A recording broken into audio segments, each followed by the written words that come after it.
What up, y'all? You're listening to Sports Talk with Tropp, and I'm your host, Katie Tropp.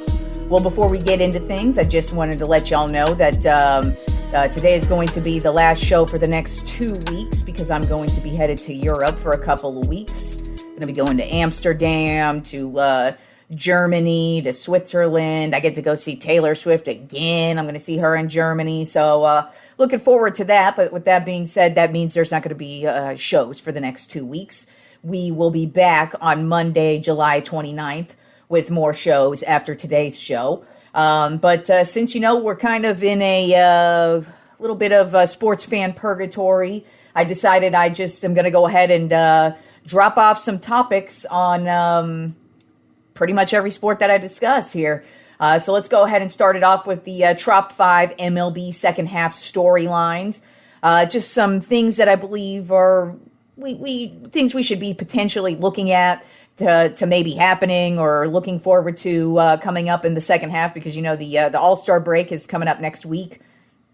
So that's basically the second half of the MLB season, and so that anything can change. Literally anything can change. There are always teams that just come out of the woodwork who weren't having a good first half, and then all of a sudden, boom, here they are the second half, and they could be potentially making a World Series run. So let's talk about some storylines that I believe we should be looking at heading into the second half of the Major League Baseball season, beginning with, can Aaron Judge break the single-season home run record? Overall, not just his own in the American League, but also maybe chase Barry Bonds' record.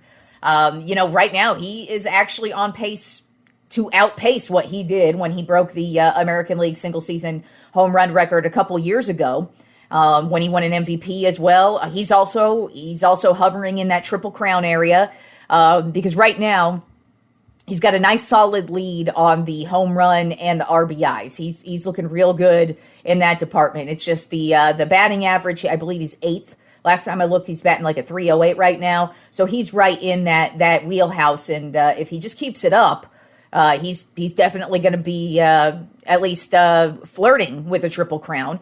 But I'm really more looking at the home run record, just because he has not lost a step. The dude is just looking real solid. Now the Yankees are kind of struggling at the moment, but anything can change. And I'm just looking at Aaron Judge like, hey, we could be potentially discussing him having yet another run or another opportunity and another chance at potentially breaking his own record, but also going for the overall Major League Baseball record and potentially breaking Barry Bonds' record. But who knows if that's going to happen. Obviously, there's a whole second half of the season. Can't account for injuries, of course, but if Aaron Judge stays healthy and Aaron Judge keeps playing at the pace he's playing at, we could be looking at yet another home run record season for Aaron Judge.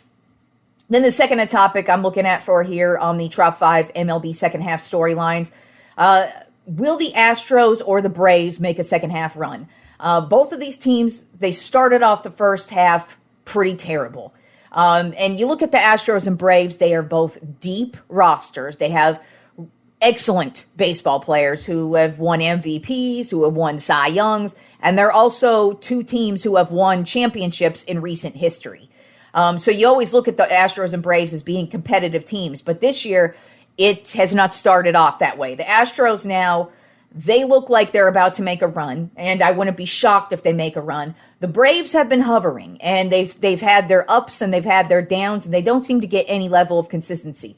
So with the Braves, I'm not as sold on them as much as I am the Astros. The Astros, I look at their division, I think it's real easy for them to take over their division over the Mariners and the Rangers, because, the Rangers, they're not looking good at all right now. And yes, things can change because they may get some help here with some guys who have been out for a minute, but still, I look at their division and I look at the Astros, and if the Astros just keep it up, they seem to have started to finally get it going with their pitching, because that's really been their issue. Their offense really has not been an issue, and their offense is actually starting to get even better right now. It's the pitching, starting pitching and bullpen. It's been a huge, huge issue for them.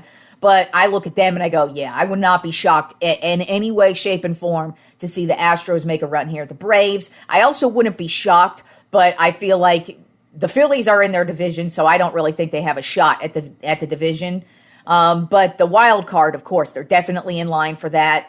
And they're a veteran team that I kind of feel like you can't overlook them regardless of how things look for them in the moment. Then the third topic on my Trop 5 MLB second half storylines, who is going to win the American League East? Because obviously, to me, this is the best division in baseball. Baltimore Orioles, New York Yankees, Boston Red Sox. I'm looking at those three teams.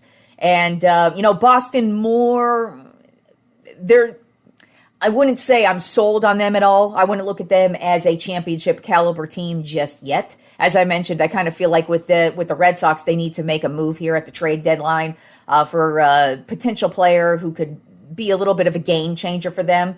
And then Baltimore, of course, they've just been one of the most solid, consistent teams all season. And then the Yankees, they are on the downside of things right now, but they could easily get it going. They could easily turn things around. They are very capable of it. And I really do expect all three of these teams to make it a battle. The Blue Jays, they have been known to make a second half run. I wouldn't really expect them to.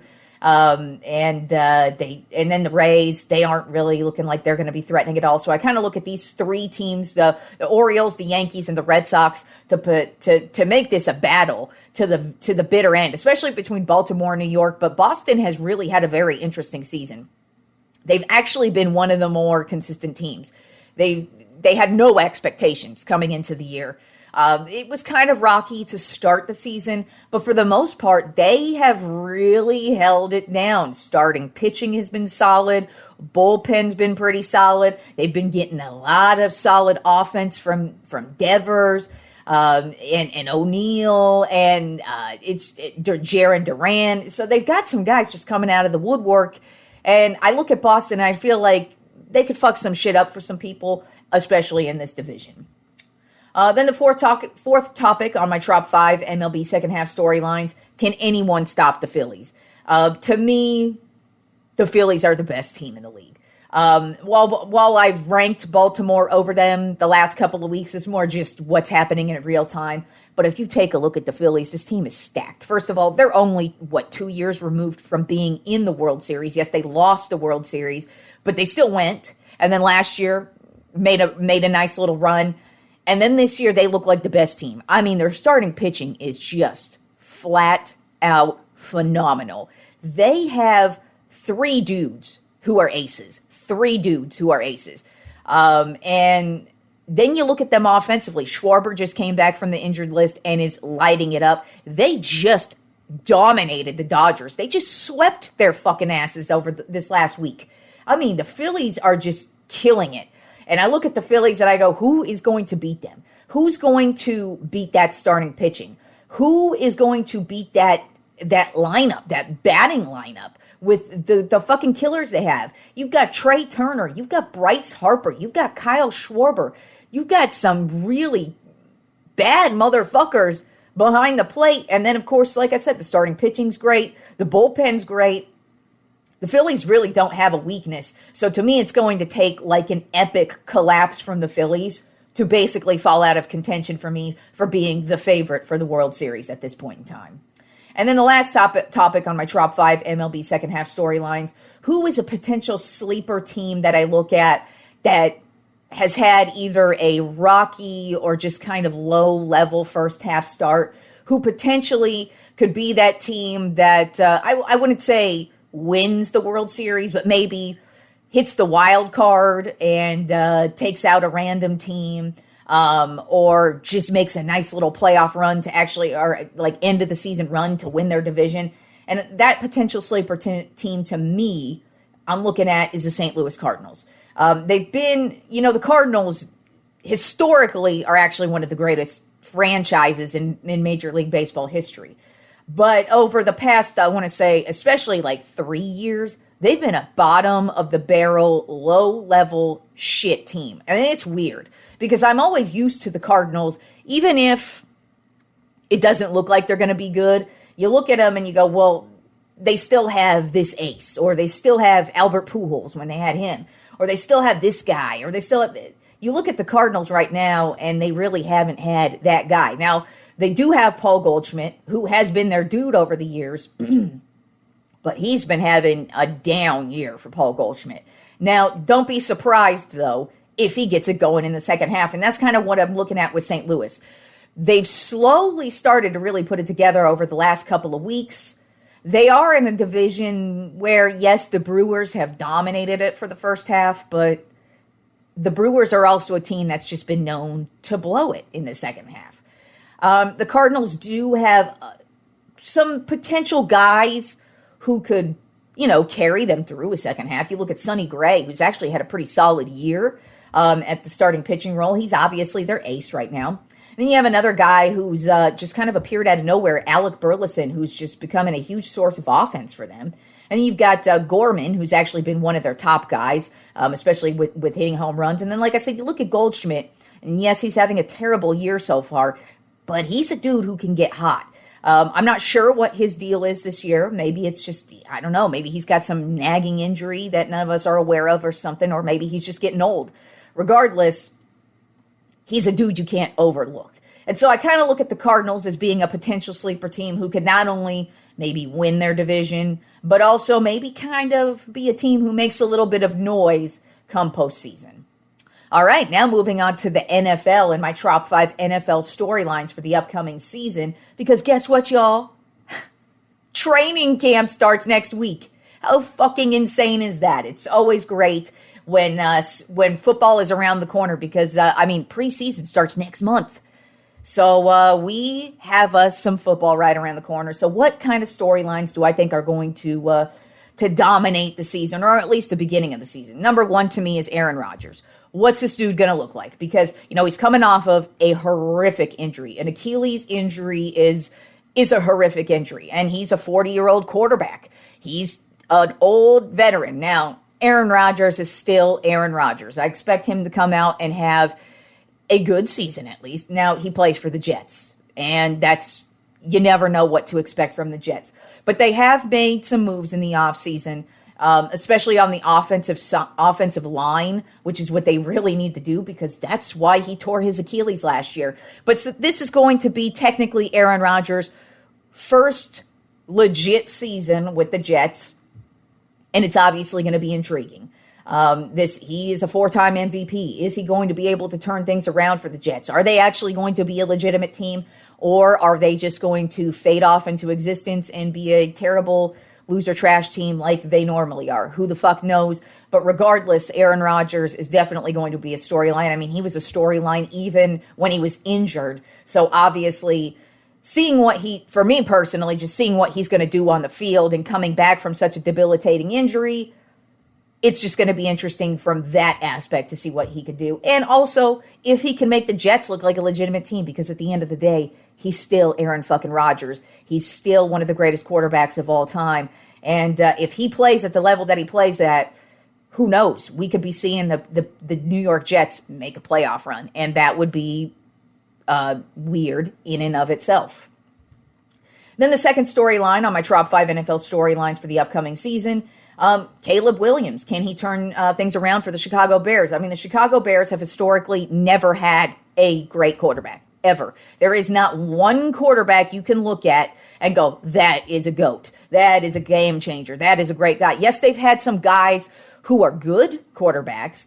They've even had like Jim McMahon. He won them a Super Bowl. But come on, when you look at Jim McMahon, he ain't no Tom Brady. He ain't no Joe Montana. He ain't no Troy Aikman. He ain't no Steve Young. He ain't no Brett Favre. He's just Jim McMahon. He's on the level of Trent Dilfer. Sorry, y'all, but he is. But Caleb Williams is a number 1 overall pick. So this could potentially be the greatest quarterback the Bears have had. And that says a lot because this is a historic franchise, historically known for their defense. But who knows? Maybe we're seeing the future here with the Chicago Bears. You never know what's going to happen. But in my opinion, from what I saw on the field from Caleb Williams, I think he is the real deal. And that I'm trying not to vomit as I say that because he started off at Oklahoma. And if you don't know, I'm a Texas Longhorns fan, so fuck Oklahoma. And then he went to USC. So once again, I'm a Texas Longhorns fan, so fuck USC. But I watched him on the field. He's a good-ass quarterback. So if he translates into a good NFL quarterback, the Bears actually could finally have a franchise quarterback. They've made some good moves this offseason to surround him with a couple of offensive weapons. To me, the problem's always been the offensive line. I mean, they did Justin Fields zero favors his career there because they gave him no offensive line. So we'll see what they do with Caleb Williams, but I really just am intrigued to see if the Chicago Bears finally have a legit franchise quarterback. Then the third topic on my top 5 NFL storylines of the upcoming season.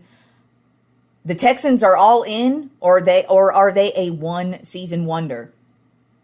This team really came on strong last year. We didn't have a lot of expectations for them because, they picked up C.J. Stroud, and I thought he was going to be a good NFL quarterback, but, I mean, to have the season he had last year nobody expected that shit. And then, they had a first-year coach. And so you kind of look at them and you go, are they just that one-season wonder where everybody was kind of overlooking them? Or are they a legit team? Because real talk, this offseason, they look like they're all in. First of all, this is going to be C.J. Stroud's second year. So if he's builds off of what he did last year, he should be a fucking phenomenal quarterback this year. Then they traded for Stephon Diggs, and that is only going to make C.J. Stroud better, in my opinion, because no matter what anybody thinks about Stephon Diggs, I really don't understand how he's got this whole bad guy role, because he really hasn't done anything noteworthy. Just because you voice your opinion on contract situations or whatever, that to me that's not being a cancer to your team. He wasn't getting arrested. He wasn't starting fights with teammates. He might have had some disagreements, but I'm not even really aware of those. I don't even hear any ex-teammates of him from the Vikings or from the Bills who have really anything negative to say about Stephon Diggs. So I don't really know how he's earned this negative reputation. But to me, I look at Stephon Diggs and he's always been a beast on the field. And the Texans, they were good through the air last year. And so you add in a Diggs, I think the Texans could probably be one of the best offenses in the league, at least from a scoring standpoint, because I kind of expect them to put up a lot of numbers with Stephon Diggs out there. Then they also picked up Joe Mixon as well, so that kind of bolsters up their running game, which was okay last year. And so you get Joe Mixon in there, who's actually a guy who is a playmaker. He could catch, he could pass. He's had opportunities to pass the ball. So he's actually a very well-rounded running back. So I think they just added him in. And then they also, on the defensive side of the ball, added Jimmy Warden in the secondary. So, and that defense was stout last year. So I kind of look at the Texans. They are in a terrible last division as well. So I look at the Texans and I go, I think people got to look at the Texans and maybe look at them as a legit contender this year, because the addition of Stephon Diggs, I feel like, just kind of puts them on a whole other level between he and C.J. Stroud, because I was completely impressed with what I saw with Stroud last year. And adding in Stephon Diggs, man, that's a great weapon for him to have. Also, Stephon Diggs is going to be playing for a contract as well. So usually contract years, you tend to go a little bit harder so you can get the big deal next year. Then my fourth topic on the top 5 NFL storylines for the upcoming season, I look at the NFC North, and I feel like anybody could win this division, because I think if they all kind of play to their potential, they could potentially be over 500 teams. And, Chicago, there's tons of questions because they got a rookie quarterback. They really haven't been a good team in a while, but I don't know, man. Caleb Williams could come out and have a year like C.J. Stroud did last year and completely upend this division and at least make them a contender. Not meaning they're going to even make the playoffs, but I'm just saying I feel like the NFC North is going to be a battle between all 4 teams throughout. Because I look at the Bears and there's a lot of questions, but as far as questions go, they're not just negative. They could potentially be positive. And then with the Vikings, same thing, because they're coming into the season with no Kirk Cousins, so they don't really have that hanging over them anymore. So it's going to be between Sam Darnold and then the rookie, J.J. McCarthy. Darnold is a capable quarterback, but if he starts to fuck up, just throw J.J. McCarthy in. Why not? You've got fucking Jefferson out there at wide receiver, so who cares, man? Just toss the ball up to him. I kind of feel like at some point we're going to see McCarthy. But I feel like the Vikings are another team, kind of like the Bears, where you look at them and you go, yeah, there's a lot of questions, but they could still be a pretty decent team who hovers around 500 and kind of makes it interesting in the division. And then, of course, I look at the Detroit Tigers, the Detroit Lions, and they won the division, and they were one of the top teams in the league last year. So are they going to fall back, or are they going to keep it up? And then the Green Bay Packers, another team who actually had a surprisingly good team last year, and also a surprisingly good run last year in the playoffs. But could they get better from that, or are they going to regress? So I look at the NFC North as probably the most interesting division in football this year, because I think all four teams are going to battle it out. And even though I don't think all four teams are going to make the playoffs, of course, I just kind of look at them and I feel like it's going to be, they're all within like a couple of games within each other, and it probably is going to come down to the end of the season to see who wins the division. And then last but not least, on my top 5 NFL storylines of the upcoming season, can Kansas City Chiefs three-peat? We have never had a team three-peat. Now, the Kansas City Chiefs offseason has been pretty terrible. Other than Patrick Mahomes and Travis Kelce, pretty much this entire team has been getting arrested or having some insanely negative press surrounding them. And when I say getting arrested, these aren't people just getting arrested for like a DUI or some little menial thing. They're actually getting arrested for, like, Rashee Rice causing a huge-ass car accident and running away from it on a highway. And then they have another asshole who let his dogs rot outside and starved them to death. And then he went and tried beating up or was beating up his spouse or whoever the fuck. But he did get released eventually after the domestic violence charges. But regardless, Kansas City Chiefs have not had a good offseason for the most part. It's actually been a very tumultuous offseason for them because just a lot of the team has actually been getting arrested, and it's just been a lot of negative press. And you already have pressure on you because it's a three-peat year, and everybody expects you to be a good team regardless. I mean, you are the Super Bowl champions, but then also you have the greatest quarterback in the league right now, Patrick Mahomes, so all eyes are going to be on them. And it's just, all eyes were going to be on them anyways, but now it's like you're looking at it three-peat. Now me, of course, winning one championship alone is exceptionally difficult, so trying to go for 3 is even more difficult. And you can't account for injuries, and you can't account for what the rest of the league is going to do. I mean, we're getting Joe Burrow back, and who knows what the Bills are going to look like, and who knows what the rest of their division is going to look like. The Chargers could actually be really good because you got Jim Harbaugh in there now. So the Kansas City three-peat, while it was definitely going to be difficult anyways, I think a lot of the offseason drama is going to cost them, and I don't see them three-peating, but I still think they're going to be a good team this year. Now moving on to my NBA storylines and the top 5 NBA offseason storylines.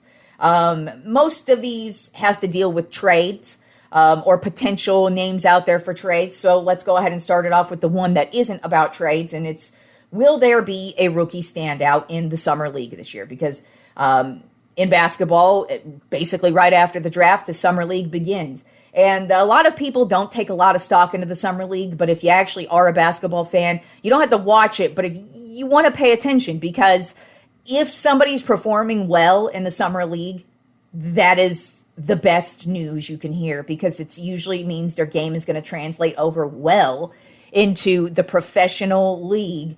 And lots of times we have guys who have great Summer Leagues and who continue that on and have great careers. One example, and he has only had one season technically in the league, but Chet Holmgren, when he was drafted, he was going off in the Summer League. I mean, he just had a great Summer League, and then unfortunately he got injured in the Summer League and then missed his entire rookie season, and then technically his rookie season was just this last year.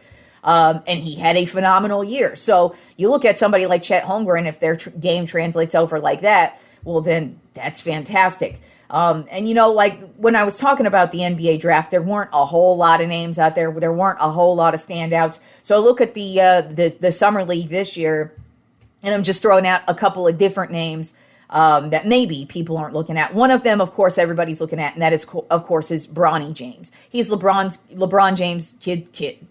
LeBron James kid.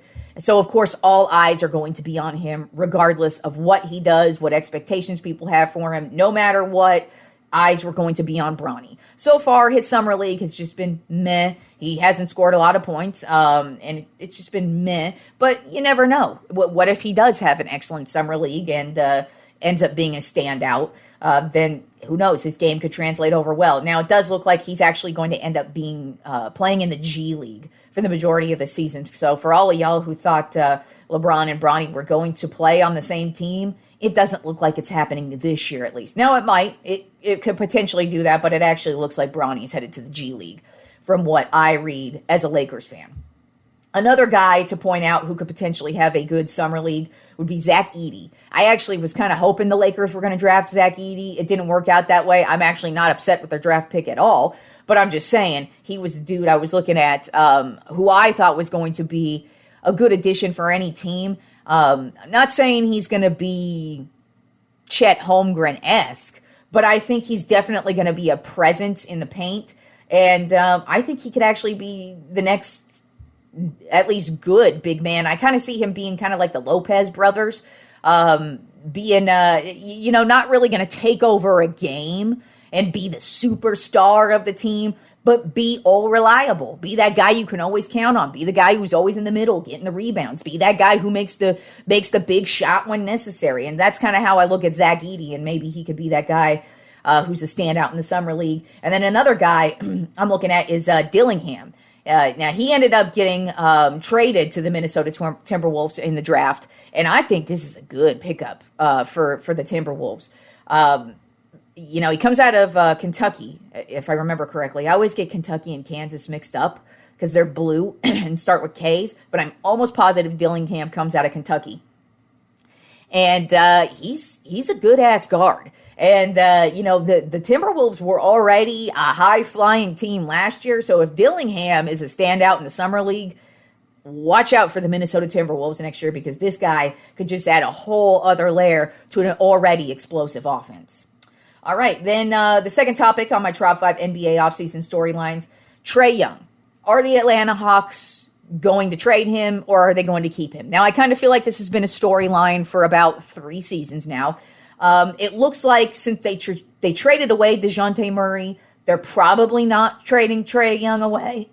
But from what it sounds like, Trae Young has never been happy as an Atlanta Hawk. He might have been happy the first season or two, but, ever since the trade rumors started, I just kind of feel like he's never been happy there. He's never really wanted to play there. And it just kind of feels like it's time for him to go. And that's not a diss at anybody. It's not a diss at the Hawks or Trae Young. I just feel like it's one of those situations where it's like, just trade the dude already. Let's just cut this cord and see if you could get something for him, and if he could go do something else with his career and, hopefully win a championship or contribute to a team that can make a playoff run.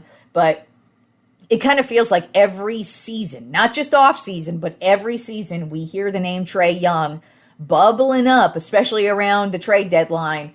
But we'll see. It kind of looks like he's going to be staying with Atlanta this year. But who knows? Maybe that's what they say this week. Could be different next week. Then the third topic on my Trop 5 NBA offseason storylines, Lauri Markkanen. He's another guy with the Utah Jazz where a lot of trade rumors have been discussed with him. Now, he had a fantastic year last year. He was pretty much the only shining star that the Utah Jazz had last year. And they actually had a pretty decent season. I mean, for being not really having much of a roster outside of Markkanen. He's been in the trade rumors basically since the trade deadline last year. And then once the NBA draft started getting going, it looks like he was pretty much almost out of there It's just Utah didn't really like the trades that they were getting. They felt like they could get more. And who knows, maybe they can, and maybe they're going to hold on to him. But I kind of feel like you look at Markkanen, he's a dude that I feel like we're going to be hearing about trade rumors yet again, either all the way throughout the offseason, all the way through the regular season, through the trade deadline. I feel like he's going to be one of those dudes who we keep hearing about where he's a potential trade market guy.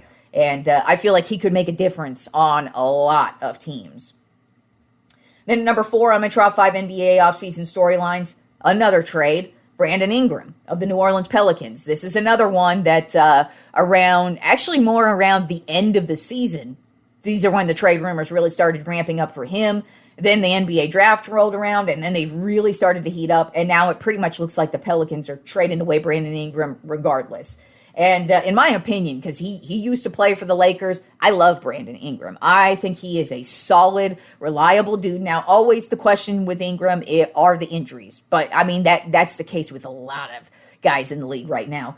But Ingram is a solid player, so I feel like whoever gets Ingram is getting a real good dude. So I kind of feel like we're going to be seeing him get traded away from the Pelicans here, I would say definitely before the season starts. And then the last topic on my top 5 NBA offseason storylines, another trade, Zach LaVine. We've been hearing about him potentially being traded away from the Chicago Bulls for about a year and a half now, it feels like. I kind of feel like it's eventually going to happen. Who knows when? But, it's been discussed for so long that it kind of feels like the same thing with Trae Young, where it's just one of those things where it's going to happen. It's taken so freaking long for whatever reason. But I wouldn't be shocked to see Zach LaVine start the season off with the Bulls and then get traded at some point around the trade deadline. And then the last topic for today's episode, the top 5 upcoming fights between UFC and boxing, because we actually do have some pretty solid fights coming up here. And these are, I guess I would say these are in order of how interested I am in them. Beginning with number 1, which is UFC 305. That's going to be Dricus Du Plessis versus Israel Adesanya. Now, I'm a big Adesanya fan. I've just always loved his style of fighting, and I just think he's just a fun fighter to watch. But Du Plessis he's a killer too. So I feel like this is going to be a really good fight to watch. It is for Du Plessis' middleweight belt. It's going to take place on August 17th. And I just feel like this is going to be an excellent matchup between two excellent fighters. You know, Adesanya, he's had a couple of fights that he's lost, but I wouldn't be shocked if he gets a belt back here. Then the second fight I'm looking forward to on my top 5 upcoming fights would be UFC 304. Leon Edwards versus Bilal Muhammad. It's going to be for Edwards' welterweight belt. That takes place on July 27th.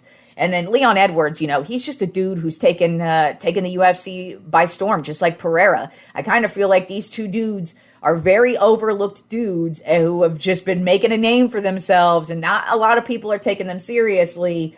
And they just have to keep fighting for their belts and knocking motherfuckers out and just saying, see, I still win. Hey, bring on somebody who could beat me up. But we'll see if Edwards is able to maintain his championship status after that one. Then the third fight I'm looking forward to on my top 5 upcoming fights. This one is a boxing match. It's going to be between Israel Madrimov versus Terrence Crawford. Terrence Crawford is definitely one of the most interesting boxers in boxing today.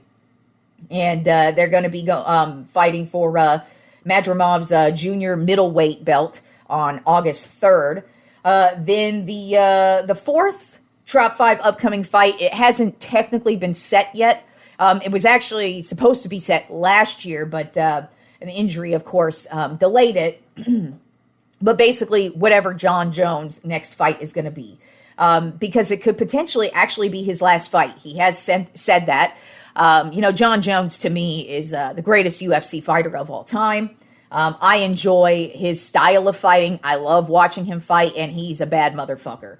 But at the same time, he is getting up there in age, and he just hasn't been fighting as much as he used to because, that's just what happens when you get older.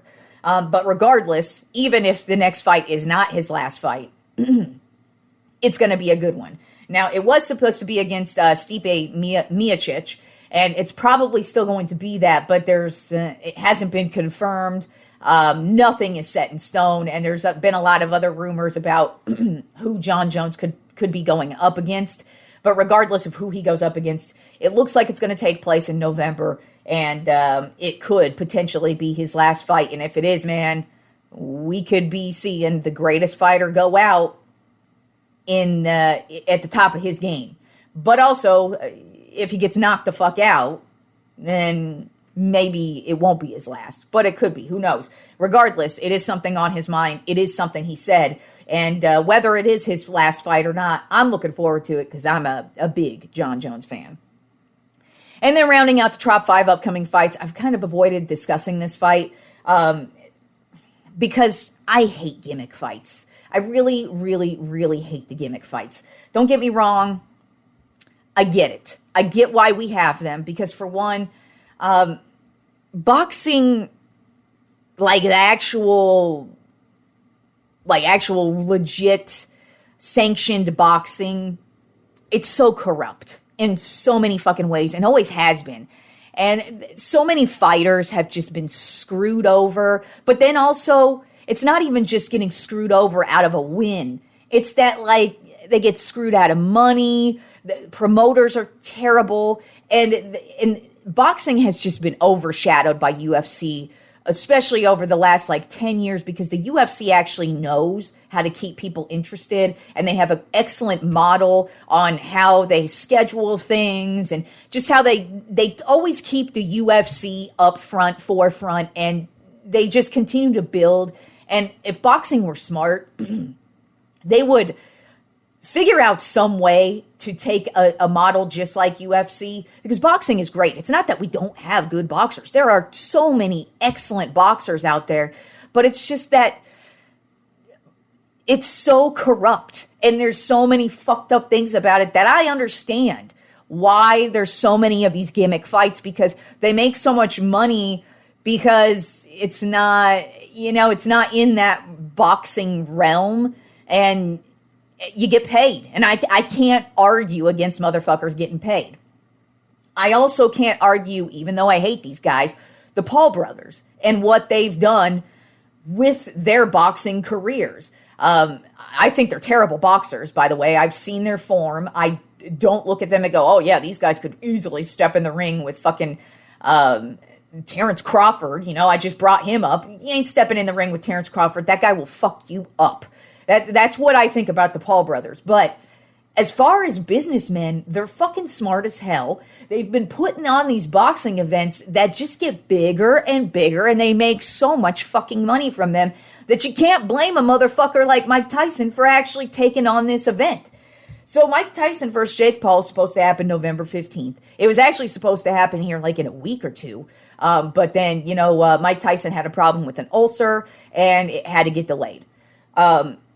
The only reason why anybody is looking forward to this, though, is because all of us, myself included, want to see Mike Tyson knock this motherfucker out. That's it. That's all I'm hoping for. I wouldn't care if Jake Paul fucking died in the ring. That's how much I want. Well, that's what I want to see in this fucking one. I want to see him get fucked up. That would be amazing. And you could call me a terrible person. Don't give a shit. I want to see this dude get fucked up, and so does everybody else. I'm just the only one saying I don't give a shit if he died in the ring. He could be that motherfucker who dies in the ring, because he's going up against a beast. I don't care how old Mike Tyson is. Those hands, I've seen the videos of him practicing. He's still got bricks of steel.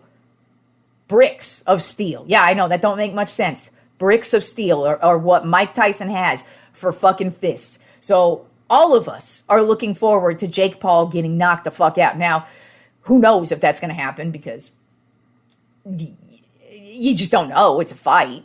But I really haven't discussed it much, just because, like I said, I'm not into the whole gimmick fight thing. I think it's a spit in the face to boxing, really, just for legit boxers in general. But I can't argue against what these Paul brothers are doing and how much money they've been making and how interesting they've been making it too. People are actually interested in the fights that they're doing over fights with real, like, legitimate boxers. So, you can't argue against it. But like I said, I haven't really discussed it because I hate gimmick fights. I don't discuss gimmick fights. And I think the Paul brothers are terrible boxers. Just because I've watched them. They don't have good boxing form. They're not actual boxers. They're fucking little kids pretending they're fucking boxers. And they're making a lot of money doing it. But I just think they're terrible as boxers who I don't want to watch. But I do want to watch Mike Tyson knock a motherfucker out. I love watching Mike Tyson knock a motherfucker out. So it would be hilarious to see him knock Jake Paul the fuck out. And that's what we're all hoping for on November 15th, if it happens, because you never know. Mike Tyson is old, and, it already got delayed once. Who knows what's going to happen between now and November. But if it pops off, it's happening November 15th. And if you got Netflix, you don't have to pay-per-view this one. It's a Netflix, motherfucker. So, Netflix, you got Netflix? You can watch this beautiful event, and hopefully we're going to get to see Mike Tyson knock another motherfucker out. All right, y'all. Like I said, I'm going to be out for 2 weeks. I'm going to be gallivanting around Europe, having myself a good old vacation, and I will be back on July 29th. So enjoy the next couple of weeks of sports, and I will talk to you fools when I get back.